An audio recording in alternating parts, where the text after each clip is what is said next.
Okay. Hopefully, I should be audible and visible right now. Hopefully, I should be audible and visible right. Um, Give me a thumbs up if you can see me. Excellent. Got the thumbs up. Fantastic. All right. Fantastic. We're squared away. I can be seen. I can be heard. Guys, I have to report something extremely sad. We will no longer we will no longer be reading from the first edition Animal Farm. We can't. Guys, whenever I open that book, little crumbs fall out of it, and the crumbs are the pages. Whenever I write on books, which I absolutely must, it breaks the page. It just abuses the book. That book has given us all that it can. Yes, I see the tears. I see the oh no. I see the heartbreaks. Listen, we are going. Henceforth, we'll be reading from the authorized edition. It's from the Orwell estate, the first edition Animal Farm. We're going to retire that one. Those of you who were here since we had the first edition Animal Farm book, guys, you'll always be appreciated. And yeah, whenever I open it, it's just like moths fly out. You know, uh, ghouls and spiders and webs. Just, I mean, it's like when you open it, you just get ancient dust that you have to breathe in, and the book is not. It's not hanging in there. It deserves to be put in a museum of some kind. Yes, I definitely write on my books. I see that in the chat. How's everybody doing? Everybody's week went great. I'm glad that we're here. We have a lot to go over. We have a lot to go over. And guys, this one is not monetized, so there will be no interruptions for your viewing and listening experience. So if you don't mind and if you can afford it, please support the channel by any means that you can. Whether that's sending in a super chat with a question, we address all of those after the live. Whether it's becoming a member, becoming an Epiphany member, an Insight member, definitely support in any way that you can and in any way that you see fit. So, as a quick recap, before we go into chapter 6, we have to recap chapter 5 with at least 4 points. The first point about chapter 5: Snowball and Napoleon are reaching like this breaking point with their arguments. They cannot keep it together. They're fighting over every possible thing, and specifically the idea of a windmill. So Snowball has this idea about getting a windmill, and then the farm will do great, and then everybody will have warmth, and it'll solve all kinds of problems. And he's even kind of in the flow state as he's drawing up the plans for this windmill. And Napoleon completely hates the idea. He actually pisses on the plans. And there was this very creepy line in chapter 5 that says Napoleon was against the windmill the entire time. And we thought that that was not only on the surface level interesting, but when you look into the depth of what it's meant by that, what does it mean that Napoleon was against the windmill the whole time? What does the windmill represent? The windmill represents the thriving of the animals, right? And so saying Napoleon was against the windmill the entire time gave us kind of a foreshadowing, a little clue from Orwell that Napoleon's intentions were power the whole time. Second, Snowball is exiled. This is another thing. We're kind of recapping chapter 5 for those who are just joining us. Snowball is exiled, and in a very violent and surprising way. This wasn't voted on. He was just chased out by dogs who were secretly being trained by Napoleon to serve only Napoleon. Right. So these dogs chase Snowball away, and now Napoleon has just seized power. Now, not only does Napoleon have the psychological edge over the farm animals, but he also has the physical edge. He has kind of this biological threat where these dogs will tear you apart. I mean, seeing them almost they're trying to bite and rip apart Snowball. He barely escaped. Hopefully, we'll see a comeback from Snowball at some point. Um, the third point about chapter 5, the windmill is brought back. Interestingly enough, when Snowball is exiled, finally there at the end, Napoleon brings back the idea of the windmill as if he wasn't against it the entire time. That was interesting. Why does he want the windmill? And what's interesting is Snowball wanted it to cause the animals to thrive, right? We don't have any implication that Snowball wasn't a real one at this point. He put himself in harm's way in the battle of Cowshed. This was a couple chapters back, and he's telling the animals he wants them to learn how to read. He wants them to have more downtime, right, as a result of the windmill. But the reason Napoleon wants to bring the windmill back might be because that makes a lot of farm animals expendable, right? If he has all the machinery necessary to make the farm thrive, that gives him a lot more power over the inhabitants and over the animals. Does that make sense? Um, so, are we ready? Are we ready for chapter 6? I need apples and I need milk. Please, please, I need apples and milk because this causes my brain to function correctly. I can't do this without apples and milk. I need all of it, guys. Even the ones that haven't, I need all access to the orchard. You know, no, listen, I need all the apples. I need the milk. I need the straw. Salute to the chat. Oh, the chat on command with this apples and milk emoji, right? We have to embody the animal farm cult for at least a couple more weeks that we're in this book, guys. Emily one put a bunch of pigs. D said, "Don't be so greedy." Respect, respect. Okay, so chapter 6. Are we ready? Let's go. All that year, the animals worked like slaves. First line in chapter 6. All that year, the animals worked like slaves. Now, what's the difference between slave and like slave? It's kind of an interesting distinction there, right? Thank you so much for the super chat, Amy. We will discuss that right after the chapter. We're answering all super chats. So thank you very much for your support. All that year, the animals worked like slaves. Is it like slaves or is it as slaves? I mean, at this point, they've given up their main sources of nourishment, the milk and the apples. All of that goes to the pigs. They're working harder than they ever have before. They no longer have a vote that was taken away by Napoleon. And they're constantly under physical and psychological threat. So, is it like slavery or is it kind of synonymous with slavery at this point? Anyway, I digress. All that year, the animals worked like slaves, but they were happy in their work. They grudged no effort or sacrifice, well aware that everything that they did was for the benefit of themselves and those of their kind who would come after them, and not for a pack of idle, thieving human beings. Something interesting about this, guys. It says that they were happy in their work. I'm wondering if this is another instance of the untrustworthy narrative. Because when I think, okay, who's happy? Is Benjamin happy? No, Benjamin isn't any more happy than when Jones was around. When we talk about Benjamin all the time, the donkey who just has these cryptic messages like donkeys live a long time. None of you has ever seen a donkey die, right? So Benjamin isn't happy. What about Molly?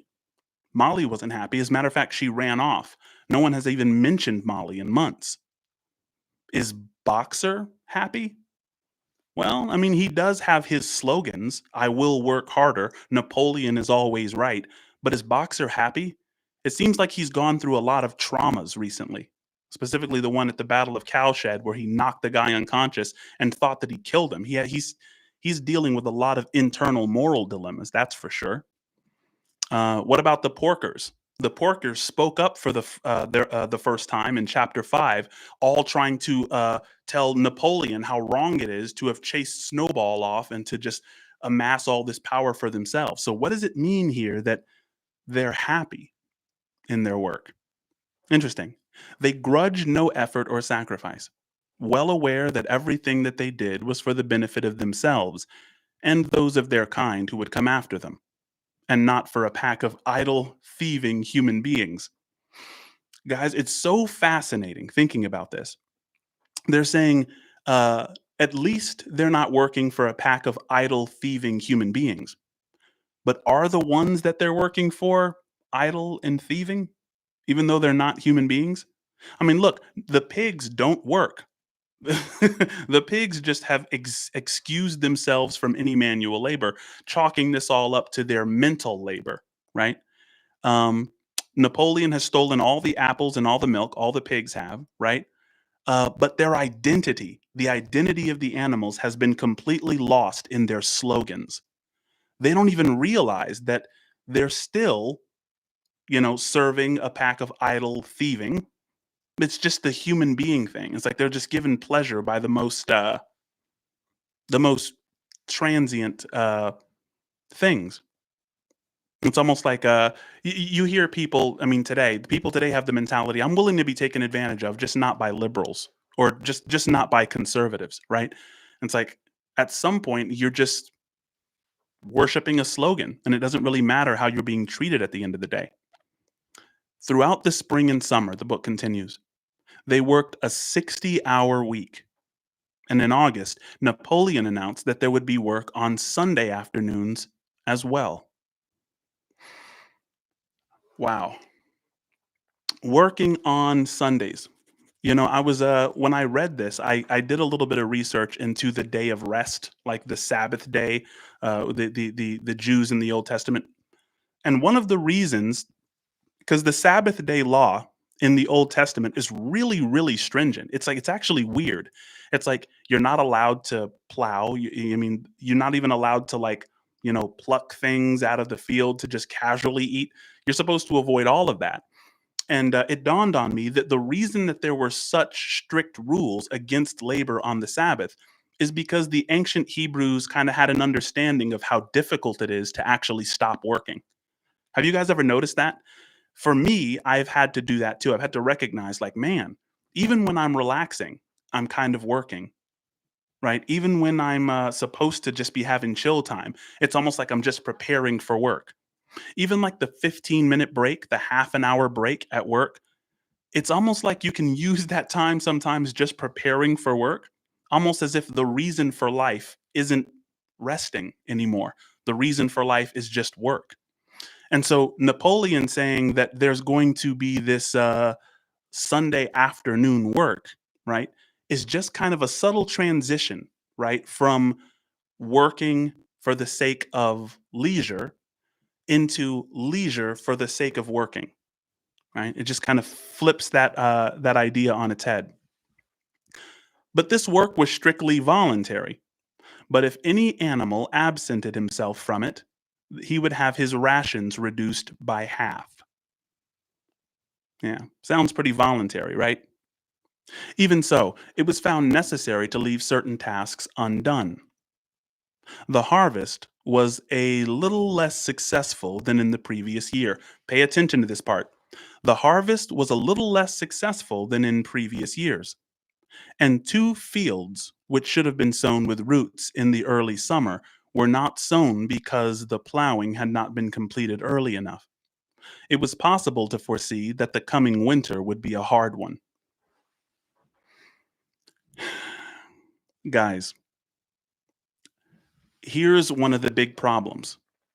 It seems like where we're going is that Napoleon is not as competent as Snowball. Which one is worse, in your opinion, an evil genius or an evil idiot? Which isn't to say that about Napoleon. I'm not saying Napoleon is an idiot, right? But he doesn't have the genius of Snowball.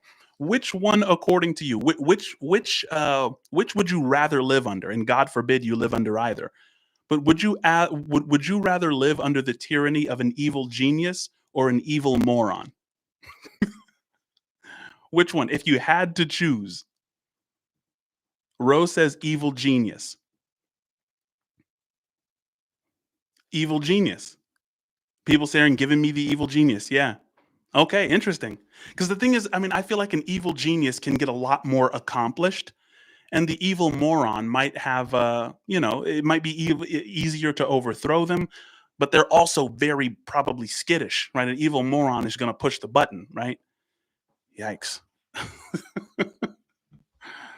Um, so the harvest was a little less successful than the previous year. This part actually spooks me because it's telling us that Napoleon, though he wants a lot of power amassed to himself, he doesn't have the competence. He's not a genius. He's not a brilliant guy.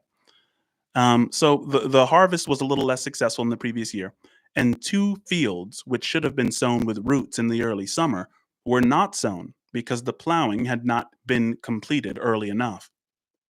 It was possible to foresee that the coming winter would be a hard one. The windmill presented unexpected difficulties.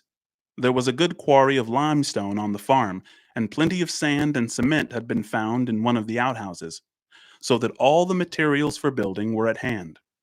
But the problem the animals could not at first solve was how to break up the stone into pieces of suitable size.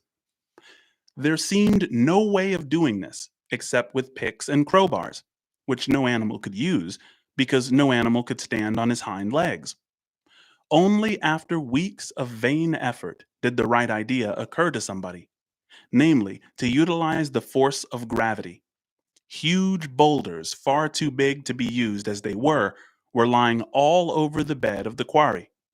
The animals lashed ropes around these, and then all together, cows, horses, sheep, any animal that could lay hold of the rope, even the pigs sometimes joined in at critical moments. They dragged them with desperate slowness up the slope to the top of the quarry, where they were toppled over the edge to shatter to pieces below.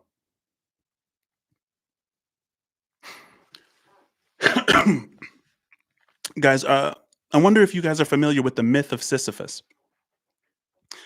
Uh, the myth of Sisyphus, as detailed by Albert Camus, I think it's Camus. You have to do this weird thing.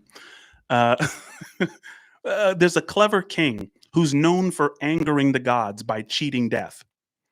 And the punishment that the gods give him is to roll a boulder up a hill only to have it roll down again.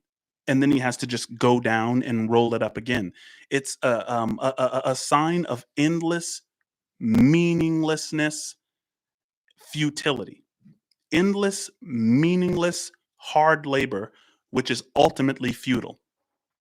It's almost a primitive idea of hell, right? It's going towards what the philosopher Sam Harris would call the worst possible misery for everyone in Sam Harris's book, The Moral Landscape, right? And it's fascinating to me that you kind of have this Sisyphus symbol in what these animals are doing, climbing up this large hill and letting a boulder roll down and doing this slowly, painfully. This is supposed to happen over the course of years, right? So this is a very, very important symbol here. So they dragged them with desperate slowness up the slope to the top of the quarry, where they were toppled over the edge to shatter to pieces below. Transporting the stone, when it was once broken, was comparatively simple. The horses carried it off in cartloads. The sheep dragged single blocks. Even Muriel and Benjamin yoked themselves into an old governess cart and did their share. By late summer, a sufficient store of stone had accumulated, and then the building began, under the superintendence of the pigs. And it stuck out to me that that word superintendence was used. The term supervisor or overseer, I believe it initially belonged to the sages in the early Paleolithic transition. And we still have people in our lives that are called supervisors or overseers, or superintendents, right? And it's weird when you look at the etymology of some of these terms, like supervision. It sounds like you're like Superman, like you could see through walls and things like that. Like, why do we still have that name? Like, it was like, oh yeah, he's a supervisor.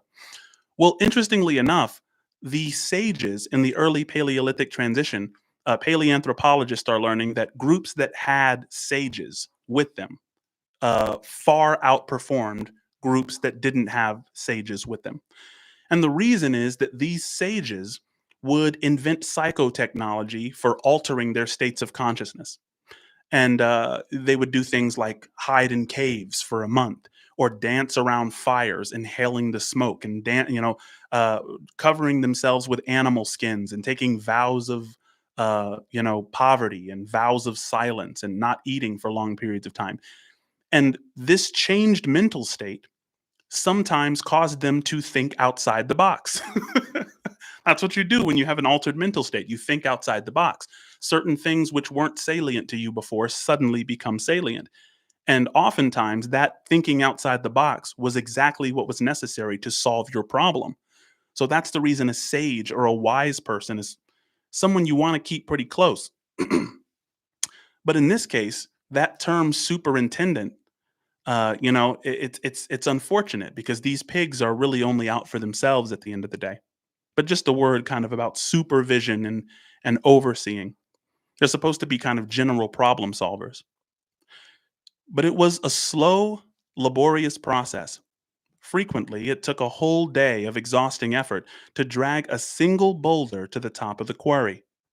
And sometimes, when it was pushed over the edge, it failed to break. Nothing could have been achieved without Boxer, whose strength seemed equal to that of all the rest of the animals put together. I think that Boxer is the saddest part of this story, right? When it says nothing could have been achieved without Boxer, just imagine if Boxer wanted to stop this whole thing. Imagine if Boxer wanted to shut this whole show down. He's the only one that has the strength to put down the dogs, overthrow the pigs. Uh, but he's dedicated himself to these slogans and symbols. So even he is working against his own interest, right? When he should be the only one able to overthrow the dominance of what's being established.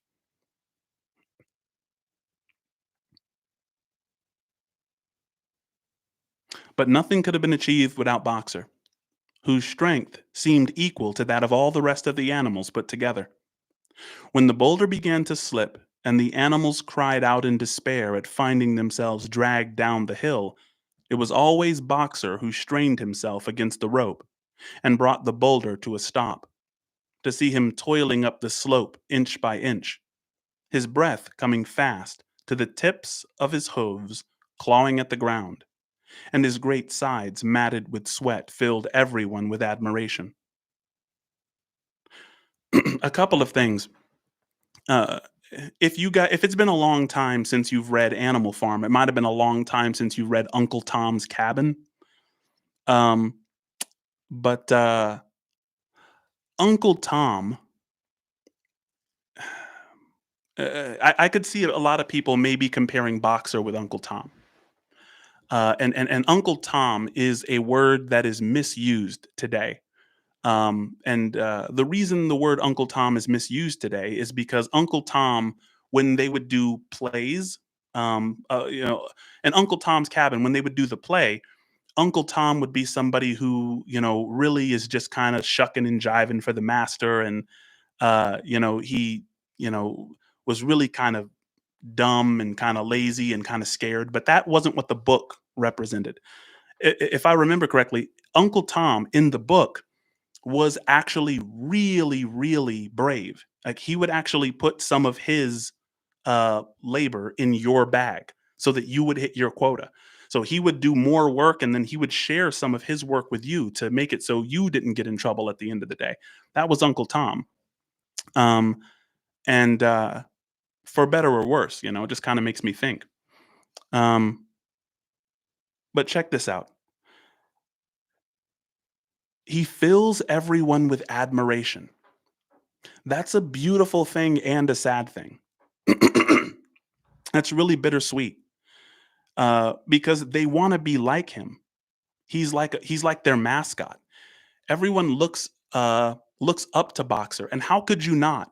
This is some of the brilliance of George Orwell's writing, because on the one hand, you want to say about Boxer, it's like, oh man, you're overworking yourself, and you're working for this corrupt establishment, but at the same time, how hard he works takes the burden off of the rest of the animals, and so with that, you kind of got to salute him, right? Um, but it's unfortunate that he kind of becomes a mascot for the rest of the animals. Like, we should work harder. We should put our head to the grindstone and stop overthinking this, right? Now check this out. Here, this one's important. Clover warned him sometimes to be careful not to overstrain himself. But Boxer would never listen to her. His two slogans, I will work harder and Napoleon is always right, seemed to him a sufficient answer to all problems.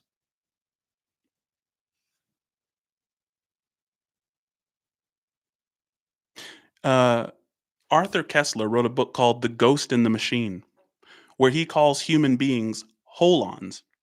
And by holon, he means that you are not only an individual, but you're a part of a greater whole. And it's important to remember both things and not to neglect either thing. You are an individual and you do need to take care of yourself and look after number one, especially your psychological state. Protect your peace at all times. But also remember that you're not just an individual, you're a part of society. You're a part of this greater thing that we're trying to build together, right? You're a part of the book club, right? So not only are you an individual, but you're a part of a greater thing. Well, what's interesting is Clover is trying to remind Boxer, hey, we understand you're part of this greater thing. You've convinced us, right? You're saying Napoleon is always right. You will work harder.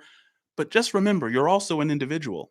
You also need to do some things for yourself. You also need to take a break. You also should probably drink some water. You also should, maybe stop waking up half an hour early to do more work than everyone and getting up later to, you know, take care of you, right? Yes, you're a part of this bigger thing, but you're also an individual too. And he just rejects that. He gives everything up to this cultural identity. But Boxer would never listen to her. His two slogans, I will work harder and Napoleon is always right, seemed to him a sufficient answer to all problems. He had made arrangements with the cockerel to call him 3/4 of an hour earlier in the mornings instead of half an hour. And in his spare moments, of which there were not many nowadays, he would go alone to the quarry, collect a load of broken stone, and drag it down to the site of the windmill unassisted. So, guys, it seems what George Orwell is trying to say here is that the problem is not the lack of power. The lack of power is not the problem. Think about today. Just think about whatever situation we are in today, where there's corrupt leaders, where there's anyone that you think that's in power that shouldn't be in power. The wars, the rumors of wars, escalations, nuclear and AI, and all of the things which subtly threaten us. Right? Orwell is saying the problem is not lack of power. That's a hint. Lack of power is not your problem. Right? Um, we have as much power together as we've ever had in the history of the world, right? Um, so it's just an interesting thing to chew on there. The animals were not badly off throughout the summer, in spite of the hardness of their work. If they had no more food than they had in Jones's day, at least they did not have less. The advantage of only having to feed themselves and not having to support 5 extravagant human beings as well was so great that it would have taken a lot of failures to outweigh it. And in many ways, the animal method of doing things was more efficient and saved labor. Such jobs as weeding, for instance, could be done with a thoroughness impossible to human beings.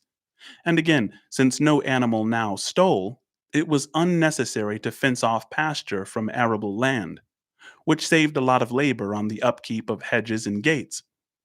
Nevertheless, as the summer wore on, various unforeseen shortages began to make themselves felt. There was need of paraffin oil, nails, string, dog biscuits, and iron for the horses' shoes, none of which could be produced on the farm. Guys, I'm going to read that sentence one more time and just let me know what stands out to you about this sentence here. Just hear me out. Listen to this sentence. The two sentences. I'm going to go back two sentences. Nevertheless, as the summer wore on, various unforeseen shortages began to make themselves felt. So here's the sentence. There was need of paraffin oil, nails, string, dog biscuits, and iron for the horses' shoes, none of which could be produced on the farm. What about that last sentence is sketchy to you? Imagining you, there you go. No biscuits. You guys got it. No biscuits.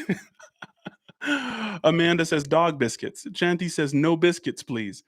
Dia Thrain says dog biscuits. Yeah, 100%. It stuck out, right?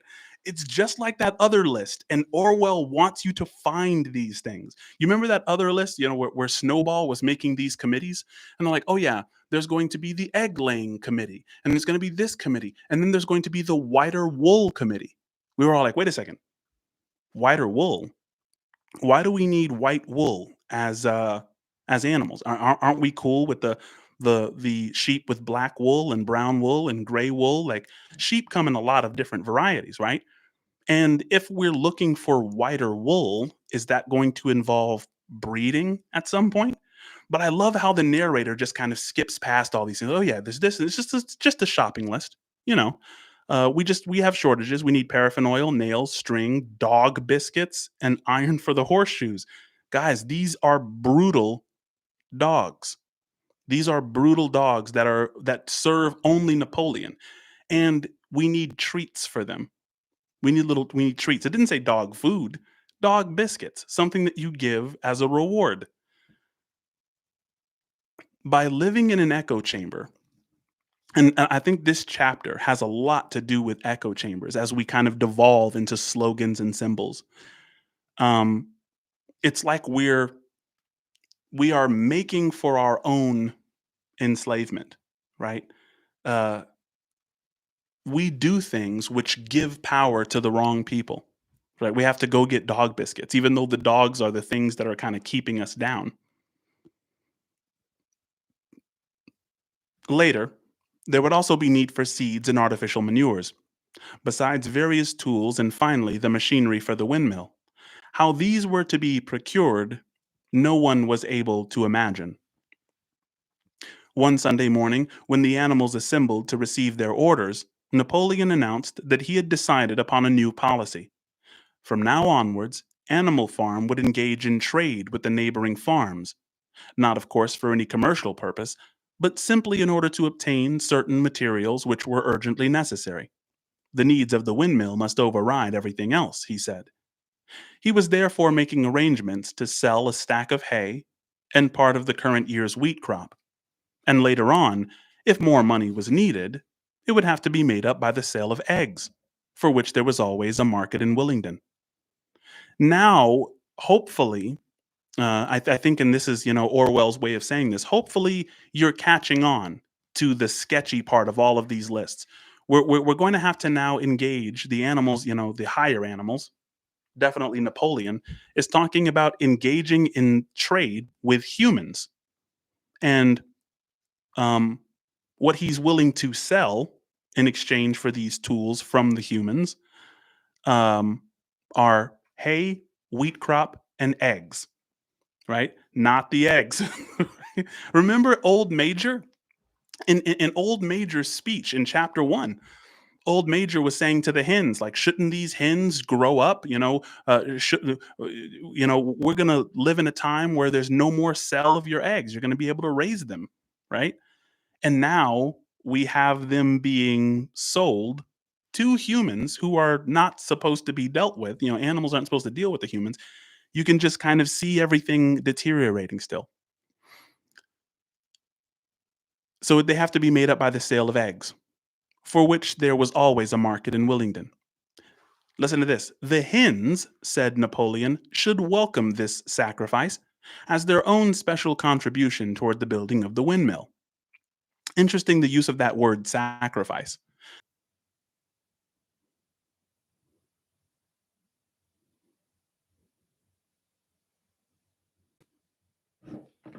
Okay. It appears that I am back.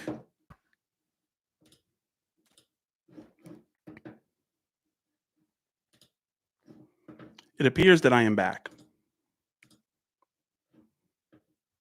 Okay, I'm back. You see me? I'm back. Good. Apples, apples, apples. Lord have mercy. Okay, so check it out.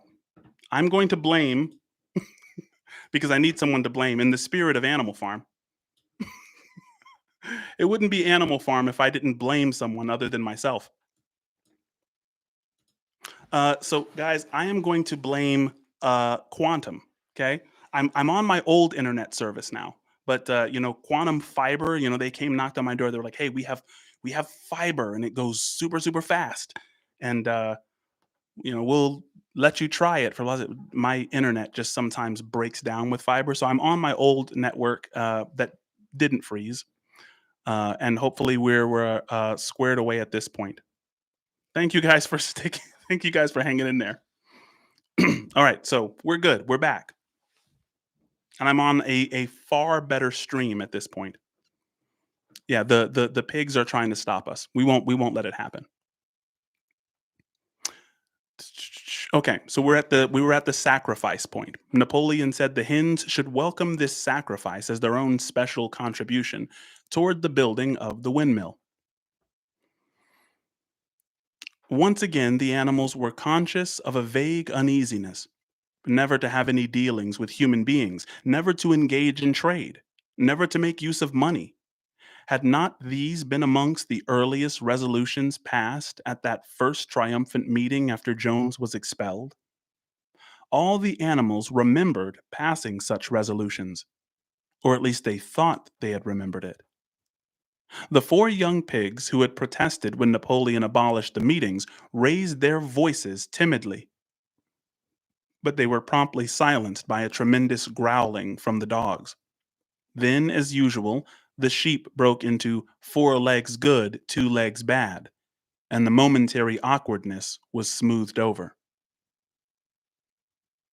Hmm. The pigs, the porkers, the wise among them, I don't understand why they stay. Right? They saw what happened to Snowball. Right? So it's strange that they're just kind of becoming more timid. It's almost like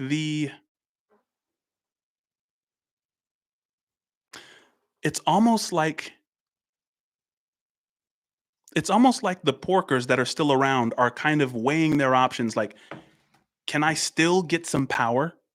Like, if I get close enough to Napoleon, can I still have some power over this? I mean, the pigs are kind of high up in the hierarchy. I mean, they don't work. So it's like it's a pretty good deal there. But it's like they're balancing, should I run? Should I leave? Or should I stay here and try to get some power? Right? Really kind of interesting. Guys, I want to ask you real quick before we continue. How's my stream? How's my stream? My stream doing a lot better? Okay, better. Perfect. Excellent. The four young pigs who had protested when Napoleon abolished the meetings raised their voices timidly, but they were promptly silenced by a tremendous growling from the dogs. Then, as usual, the sheep broke into four legs good, two legs bad, and the momentary awkwardness was smoothed over. Finally, Napoleon raised his trotter for silence and announced that he already made all the arrangements. There would be no need for any of the animals to come in contact with human beings, which would clearly be most undesirable. He intended to take the whole burden upon his own shoulders. So the narrator counts as propaganda at this point, right? Look at how lofty he makes Napoleon's agenda. He intended to take the whole burden on his own shoulders, right? Nobody wants to interact with the humans. Just put that on Napoleon's capable shoulders, and you can just relax, right? As Mr. Whymper, a solicitor living in Willingdon, had agreed to act as intermediary between Animal Farm and the outside world, and would visit the farm every Monday morning to receive his instructions.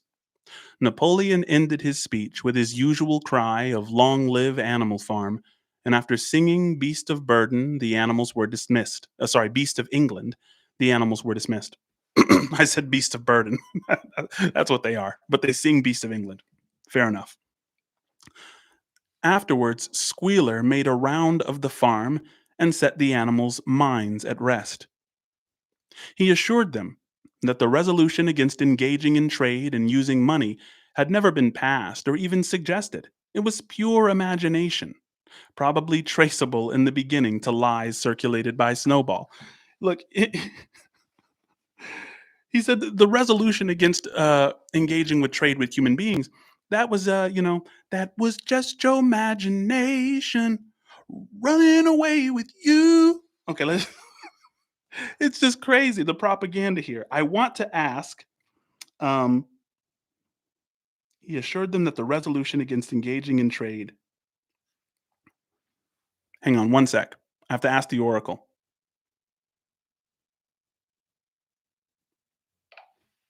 What is the Overton window? Let's see what it says. The Overton window is the range of ideas or policies that the public sees as socially acceptable or politically reasonable at any given time. Okay, so the Overton window is what the public considers reasonable at any given time. So this shift of the Overton window, right? Um, Certain things which would have seemed wild in the beginning now seem reasonable. Guys, the Overton window is a real thing.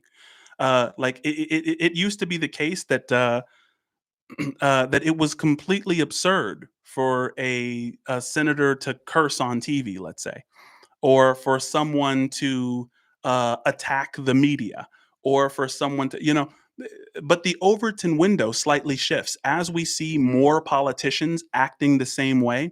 Our brains just want to normalize things, and so we're like, okay, well, they're just politicians being politicians, even though a decade or a couple decades ago this would have been madness. And we're seeing in this the Overton window shifting. So remember that, that phrase or that term if you're not familiar with it. The Overton window is what politicians study to determine, okay, what is going to seem radical to the majority of people, and how can I slightly shift the Overton window in my favor? A few animals still felt faintly doubtful, but Squealer asked them shrewdly, "Are you certain that this is not something that you have dreamed, comrades? Have you any record of such a resolution? Is it written down anywhere?"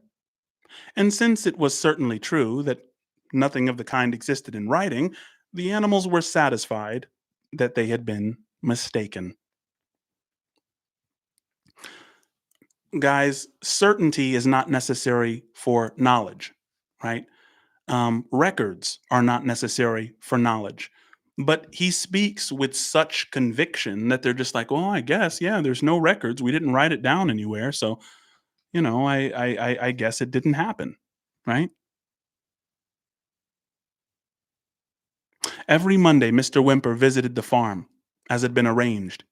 He was a sly looking little man with side whiskers, a solicitor in a very small way of business, but sharp enough to have realized earlier than anyone else that Animal Farm would need a broker and that the commissions would be worth having.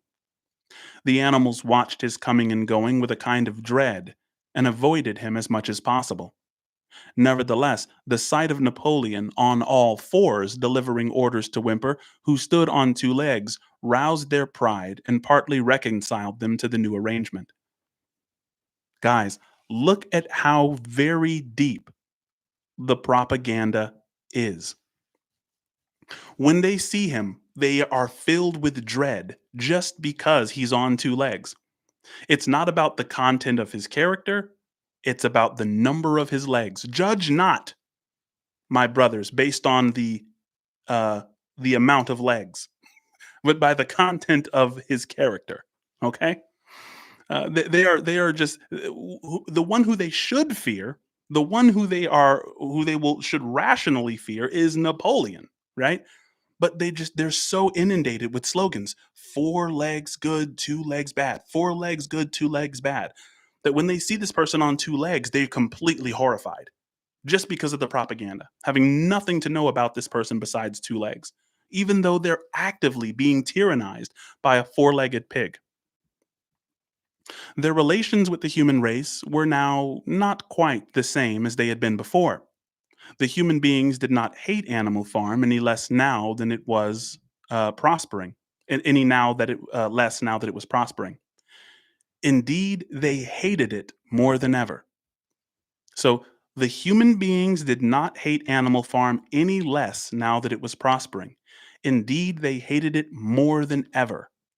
Every human being held it as an article of faith that the farm would go bankrupt sooner or later, and above all, that the windmill would be a failure.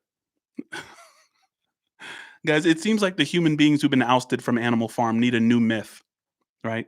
Uh, it's said that none of us can interact with the full content of the facts, right? There's too many facts to interact with.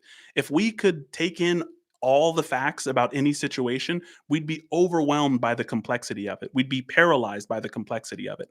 So instead of looking at all the facts in a situation, we arrange facts in hierarchies so that we know which ones are relevant and which ones to ignore, right?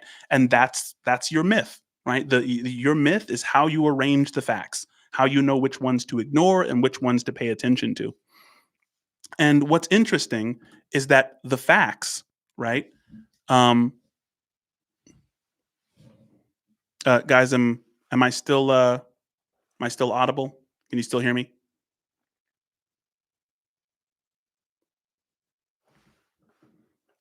Good, fantastic. um, so there's something off with their myth, right? They're treating as irrelevant relevant facts, right? Like how well Animal Farm is doing. They're treating that as irrelevant. They're trying their hardest to ignore that, right? Because they don't want their myth destroyed. They don't want the way that they organize facts to be completely obliterated. So they're ignoring things they should be paying attention to, and they're paying attention to things that they should be ignoring, right? And they're doing this just to kind of pacify themselves against the truth. So they would meet in public houses and prove to one another by means of diagrams that the windmill was bound to fall down, or that if it did stand up, then that it would never work. And yet, against their will, they had developed a certain respect for the efficiency with which the animals were managing their own affairs. One symptom of this was that they had begun to call Animal Farm by its proper name and ceased to pretend that it was called the Manor Farm. They had also dropped their championship of Jones, who had given up hope of getting his farm back and gone to live in another part of the county. Except through Whymper, there was as yet no contact between Animal Farm and the outside world. But there were constant rumors that Napoleon was about to enter into definite business agreement either with Mr. Pilkington of Foxwood or with Mr. Friedrich of Pinchfield. But never, it was noticed, with both simultaneously. Hmm. So he's kind of dealing with both of them and not telling either of them. Tactics, comrades. Remember, tactics. It was about this time that the pigs suddenly moved into the farmhouse. They moved into the farmhouse and took up their residence there. Again, the animals seemed to remember that a resolution against this had been passed in the early days, and again, Squealer was able to convince them that this was not the case. It was absolutely necessary, he said, that the pigs, who were the brains of the farm, should have a quiet place to work in. It was also more suited to the dignity of the leader, for of late he had taken to speaking of Napoleon under the title of leader. Guys, there comes a point where hierarchy no longer has to be hidden, right? They're now calling, at least the propaganda arm of Animal Farm is just calling Napoleon the leader.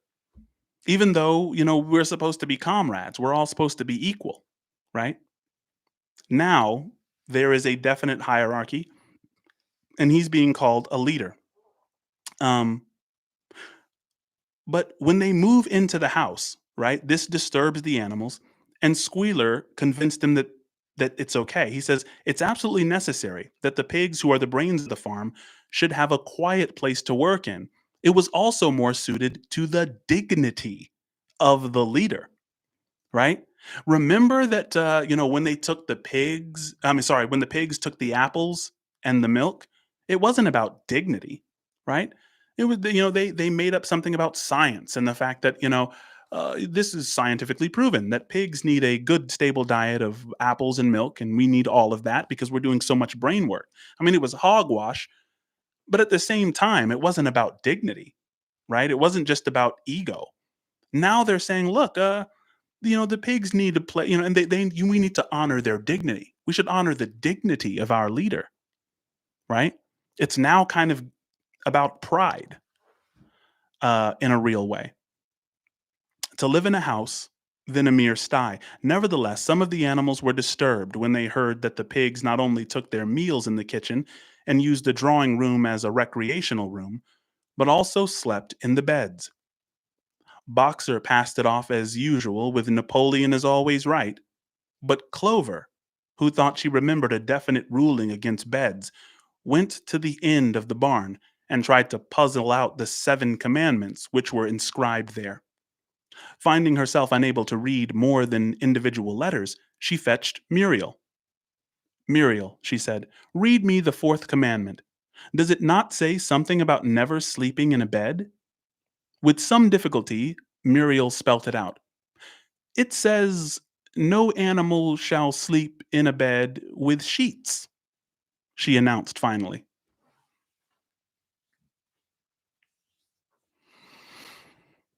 Curiously enough, Clover had not remembered that the 4th commandment mentioned sheets, but as it was there on the wall, it must have done so. And Squealer, who happened to be passing at this moment, attended by 2 or 3 dogs, was able to put the whole matter in its proper perspective. Guys, sometimes our brain will do the work for us, right? When you have to either deal with the fact that you're being cheated and that you have been cheated out of a lot of hard work, your brain wants to find the easy way out. And so sometimes you can unfortunately find yourself making excuses for things which don't feel right according to your intuition. You're just like, wow, that seems wrong. This seems really, really crazy. It seems really wrong. But instead of interacting with what may constitute a trauma, if you have the whole truth, sometimes we'd rather just say, you know what? That does make sense. Yep. I must have misheard. I must have misunderstood it. Right. Yeesh. Here's Squealer. You have heard then, comrades, he said, that we pigs now sleep in the beds of the farmhouses. And why not? You did not suppose, surely, that there was ever a ruling against beds. A bed merely means a place to sleep in. A pile of straw in a stall is a bed, properly regarded. The rule was against sheets, which are a human invention. We have removed the sheets from the farmhouse beds and sleep between blankets. And very comfortable beds they are, too. Wow. Do you remember when they were having a vote on, well, it wasn't really a vote at this point. Remember the birds spoke up against the slogan, 4 legs good, 2 legs bad? The birds swooped in and were like, hey, what about us? Don't we have 2 legs? And then one of the pigs said, well, I think that your wings should count as legs because, you don't grab with them. So they're technically not arms. You don't manipulate with them. So yeah, I mean, I'd say the birds have 4 legs too, right? And they missed the opportunity there because the question is, what gives your interpretation the What gives your interpretation priority, right? And guys, it's not just about the law. It's not just about what keeps us all with the same understanding. It's who interprets these things for you. Whose interpretation do you have to buy into, right, in order to be in your group? The rule was against sheets, which are a human invention. We have removed the sheets from the farmhouse beds and sleep between blankets, and very comfortable beds they are too, but not more comfortable than we need. I can tell you, comrades, with all the brain work we have to do nowadays, you would not rob us of our repose, would you, comrades? You would not have us too tired to carry out our duties. Surely none of you wishes to see Jones back. Guys, this kind of manipulation assumes a couple of things wrongly. It assumes that beds are more needed for hard thinkers than hard workers. Like if anyone needs a nice bed, it's Boxer, right? It's like everything is for the brain of the pig. Nothing is for like the muscles of the horses or the appetites of the hens. It's all this all of this thinking work that the pigs are doing that they need all of this stuff for. And there's another really, really weird thing, this concept that if the pigs lack beds, Jones will return. If the pigs don't get all the apples on the farm, Jones will return. You don't want Jones back. If we don't get all the milk, if we share any of it with you, Jones is going to come back. You don't want Jones back, do you? Jones has just become this boogeyman. Remember, in real life, Jones has given up all hope of getting the farm back. He's moved out of the county, right? Jones now is just this symbol. He's just this scare tactic. He's this mask that just causes you to behave in the proper way, right? So look at the real Jones versus the psychological Jones, right? The psychological Jones has a lot more power. Really, really interesting stuff. You don't want Jones back. The animals reassured him on this point immediately. No more was said about the pigs sleeping in the farmhouse beds. And when some days afterwards it was announced that from now on the pigs would get up an hour later in the mornings than the other animals, no complaint was made about that either. By the autumn, the animals were tired but happy. They had had a hard year, and after the sale of part of the hay and corn, the stores of food for the winter were none too plentiful. But the windmill compensated for everything. It was almost half built now. After the harvest, there was a stretch of clear, dry weather, and the animals toiled harder than ever, thinking it well worth it, thinking it well worthwhile to plod to and fro all day with blocks of stone, if by doing so they could raise the walls another foot. Guys, I hope that you're noticing the development of a cult here, right? When you're under extremely harsh conditions, and someone is clearly violating the rules and you're under threat by like vicious dogs and yet you're happy and you're just jovial and you just like you, I can't wait to get up and just you know i- it almost kind of reminds me of cult members, right? If you ever seen like some of these cult documentaries, they're really really scary because sometimes they'll get a journalist who sometimes the cult leader is so impressed with his ability to have hypnotized his group that he'll let a news anchor in. And when the news anchor is interviewing the cult members, they'll just be so happy. They will be wearing like the same clothes for like 2 weeks. They'll clearly be malnourished, but they're just their expressions are just like, "Oh, the leader gives us so much hope. He's so wonderful. He's just so I can't imagine not being here." Um really really really interesting. Um so, the it was almost half built, the windmill.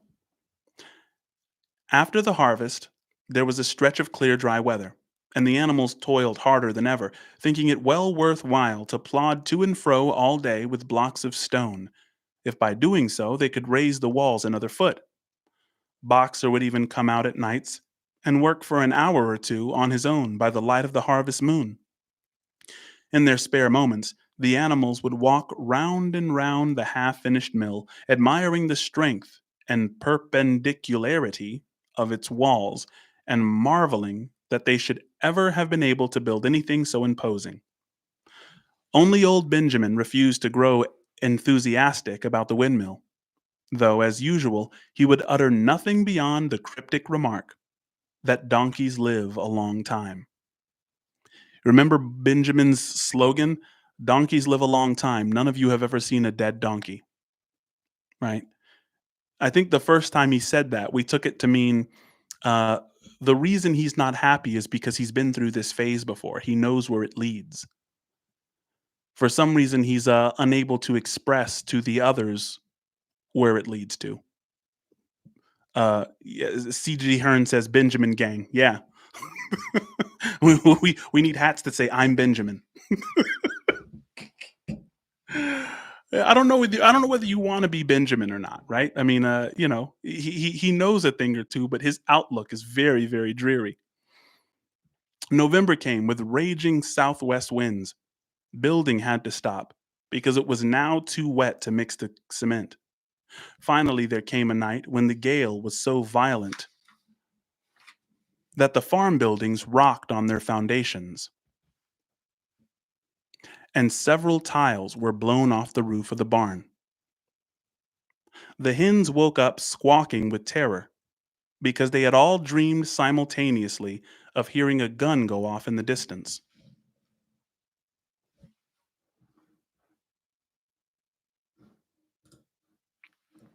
Still with me? Just doing a check in. Thumbs up, apples up, milk up. Yep, still good. Perfect.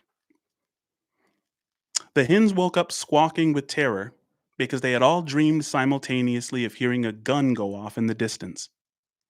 In the morning, the animals came out of their stalls to find that the flagstaff had been blown down and an elm tree at the foot of the orchard had been plucked up like a radish.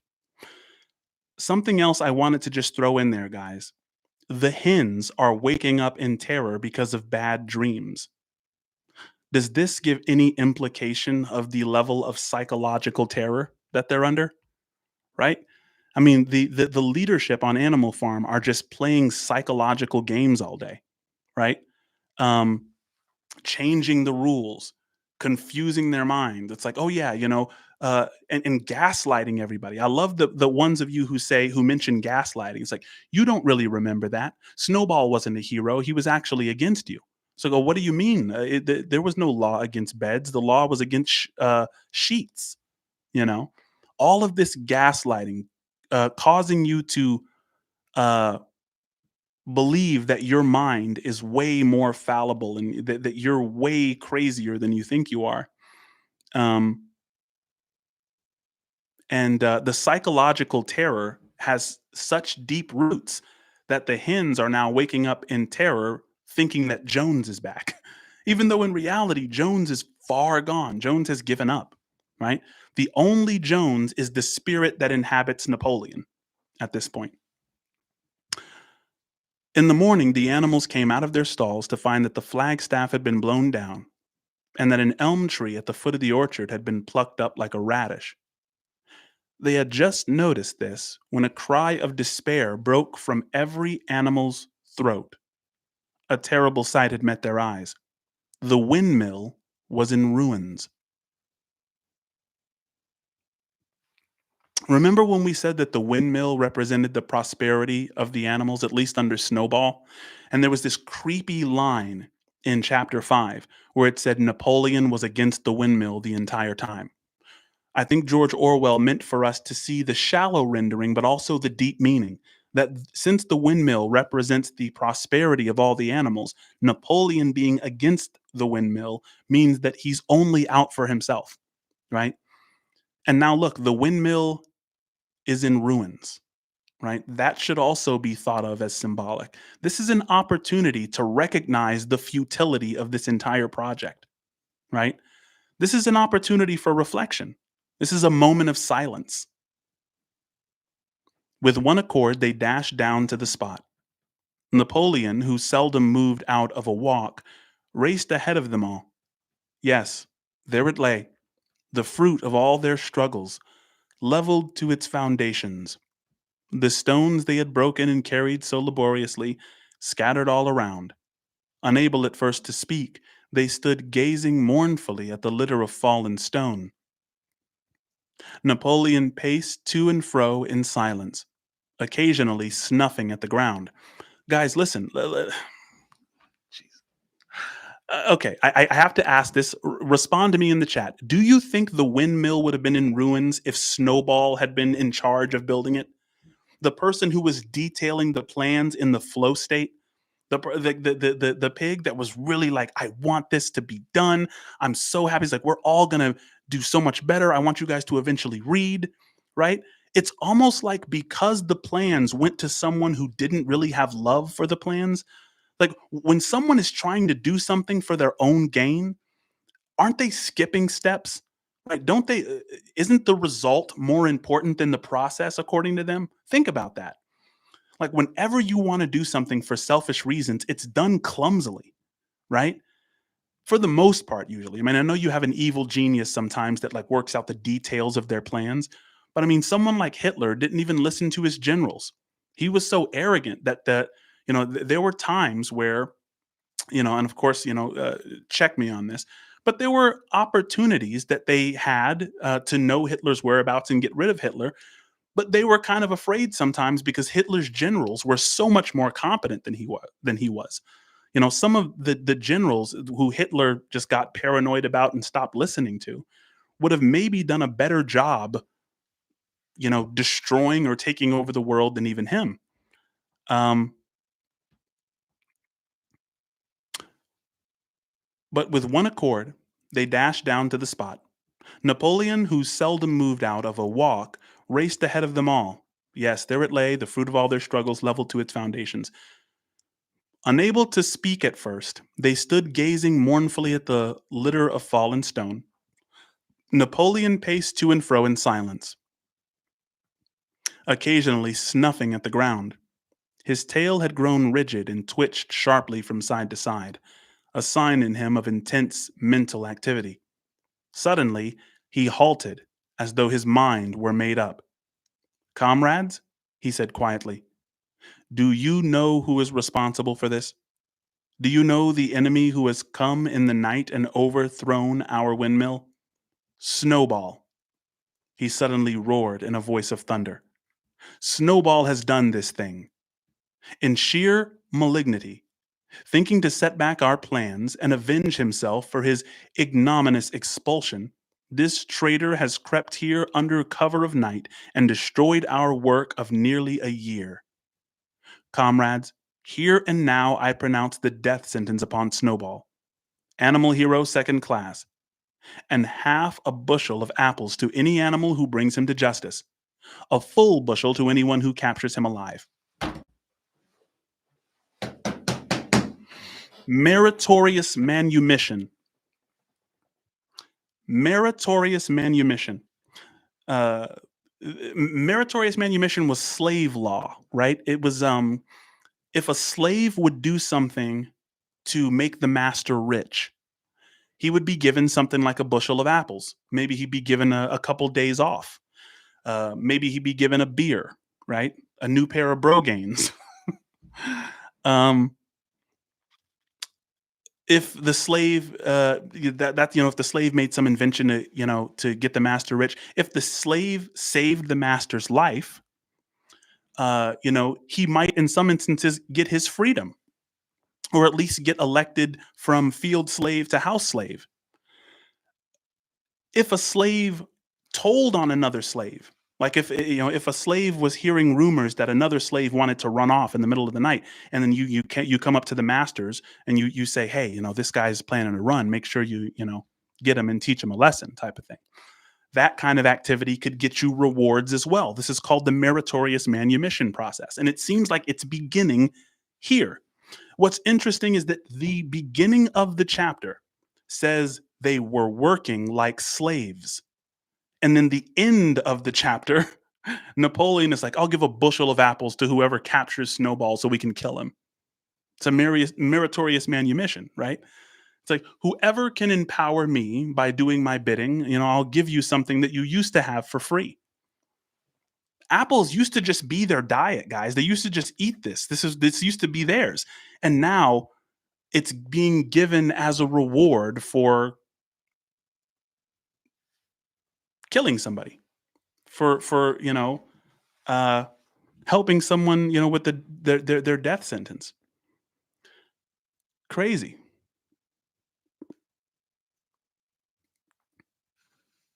Okay. So, a full bushel to anyone who captures him alive. The animals were shocked beyond measure to learn that even Snowball could be guilty of such an action. There was a cry of indignation, and everyone began thinking out ways of catching Snowball if he should ever come back. Almost immediately, the footprints of a pig were discovered in the grass, at a little distance from the knoll. They could only be traced for a few yards, but appeared to lead to a hole in the hedge. Napoleon snuffed deeply at them and pronounced them to be snowballs. He gave it as his opinion that Snowball had probably come from the direction of Foxwood Farm. No more delays, comrades, cried Napoleon when the footprints had been examined. There is work to be done. This very morning we begin rebuilding the windmill, and we will build all through the winter, rain or shine. We will teach this miserable traitor that he cannot undo our work so easily. Remember, comrades, there must be no alteration in our plans. They shall be carried out to the day. Forward, comrades. Long live the windmill. Long live Animal Farm.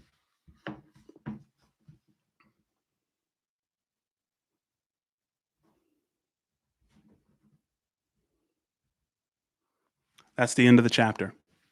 I have a question for you, and I'm writing it down in my book.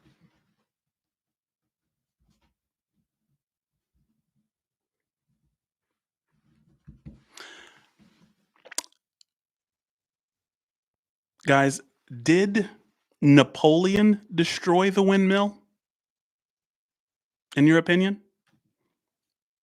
Or did it fall as the result of his incompetence as a leader?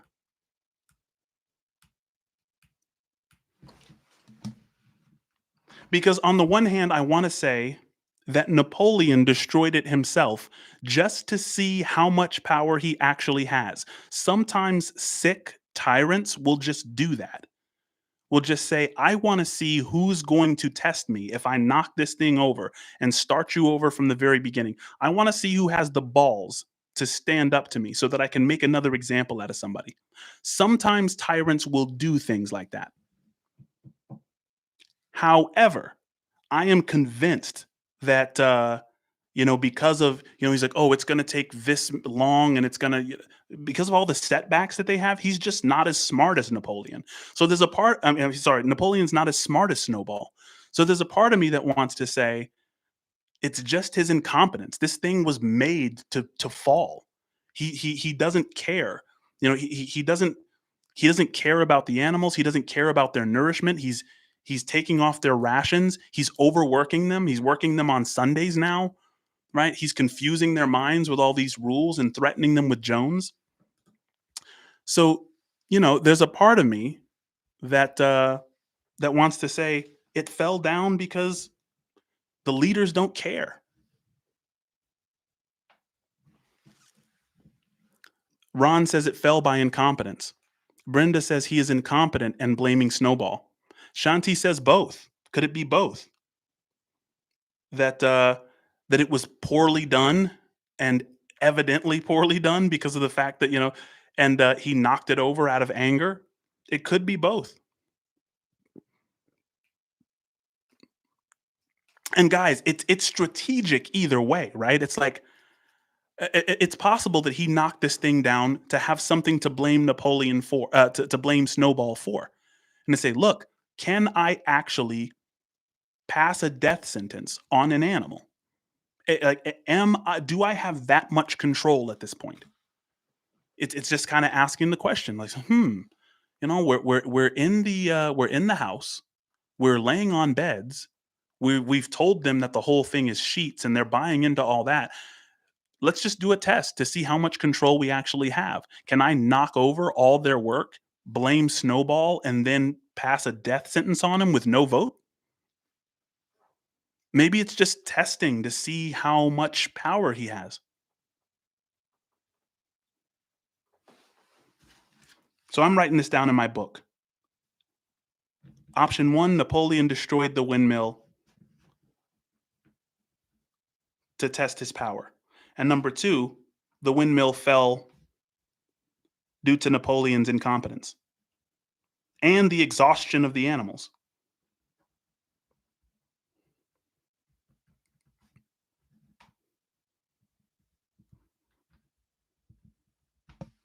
You guys remember when Scar took over the Pride Lands?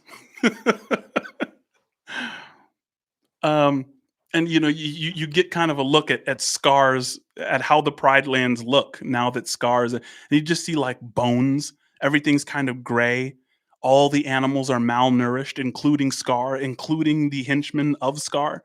It's like when evil takes over, it doesn't even have the best intentions of the evildoer in mind. Right? I mean, you might think that the evil person is benefiting him or herself, but it's a very, very cognitively limited state. It's the reason that the throne of kings was a back against a wall with a guard sitting there and a guard sitting there. When you approach the king, you have to approach with your hands up and then put your face to the ground. This is to show that you have no weapons, right? Kings are very, very, very paranoid, right? Jolie said, "How's the Discord? Any news?" The Discord is going to be available this week. This week.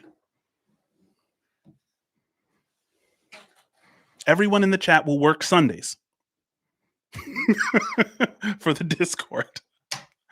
But no, yes, the Discord will be, in all seriousness, it'll be available this week. Yes, indeed. My wife and I are going to have a fun today because we're going to go on the Discord. We're just going to make sure she's going to be the guinea pig in the Discord server, and it's basically all set up. So that is going to be phenomenal. That is going to be phenomenal.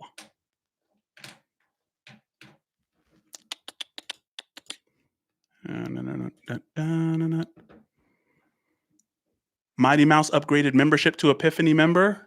Goth Liar upgraded membership to Epiphany member. I deeply appreciate that. $20 super chat from Amy F. What was the Epiphany thing you were talking about? What was the Epiphany thing you were talking about? I wonder what you mean, Amy. If you wouldn't mind just diving a little bit deeper into that.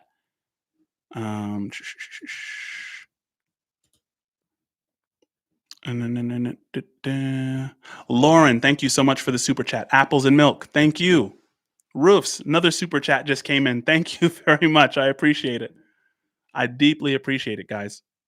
I appreciate the fan funding. It allows me to continue doing what I'm doing. And man, 1984, I'm so amped to get into that book. And that one is like 3 times as large. Like my 1984 just came in today, and it's 3 times as thick as this. So it's like we're going to be in 1984 for a little bit. Kat, welcome as an Insight member. Thank you so much. I deeply appreciate that.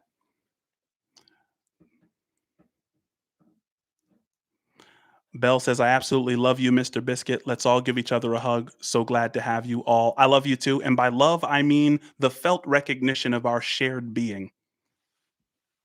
100% love you guys. Absolutely. Absolutely. Emily says, Mr. Biscuit, I love this so much. It's so weird. I started it's called Wisdom School, and we meet at the Hilliard Library every other Sunday, and we have conversations. The next conversation we're having is next Sunday, and we talk about control. We talk about next Sunday we're having a conversation about how do you know what you can and can't control? Because in Stoic philosophy, wisdom is knowing the difference between what you can and cannot control. So we're asking ourselves, like, how do we know what's in our control and what's not? What is the worst problem for your society? Too many people thinking that they can control what they can't, or too many people who don't know what they can control, right? And it's like you can have it's a subtle difference if the majority of your community leans in one or the other direction regarding that problem. Liliana says we can only control ourselves. And to a degree, yeah. Let me see. I am hoping I want to get because there was that super chat. Amy said, "What was the epiphany thing you were talking about?" And I'm wondering, hopefully she's still here and she can ask that again because I'm not sure what that means. If Amy is still around.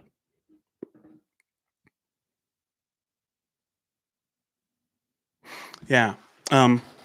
But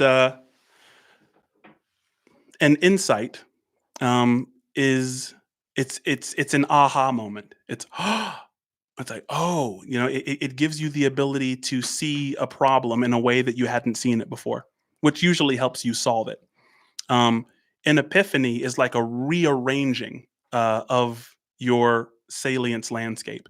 I think an epiphany happens when your motivated expectations align with reality to such an amazing degree. It's like a it's you're never you're not even the same after an epiphany. It's almost like a transformation. Mel says that was at the beginning of the stream. Yeah, I know. And I'm wondering, like, should I? Because whenever super chats come in, I definitely want to get to them, but I also don't want to disrupt the experience with the reading too much, and so I usually leave them to the end. Maybe I should just read them out, right as they come.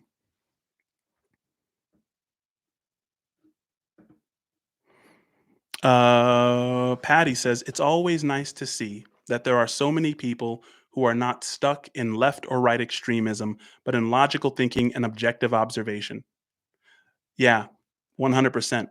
I was blessed before I really started getting serious about this channel, guys.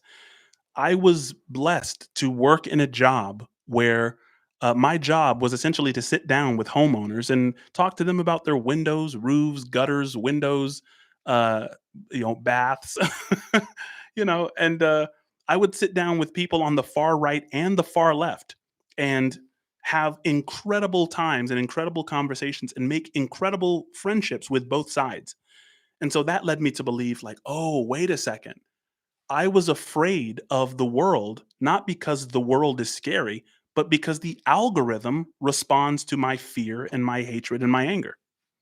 I mean, remember, the algorithm wants you to stay engaged as long as possible. The only thing the algorithm cares about is user engagement. Stay engaged, stay engaged. And so, what causes us to stay engaged longest? Anger, fear, um, and sex, right? But mostly anger and fear. And so, what you see on the news, what you see on the media, it's going to be inflated, it's going to be exaggerated, things are going to be omitted because they want long-term engagement, right? When everything is fine, we start to ask deep questions. We start to get into insights and epiphanies, right?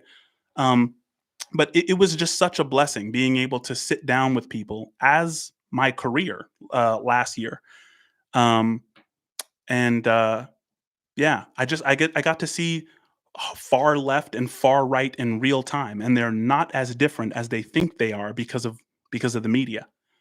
Right? The media will have you thinking that the other side are complete monsters. But guys, it is 2:30 for the sake of the stream. I'm gonna close this one down. But yeah, Discord is coming this week. Thank you for rocking with me, guys.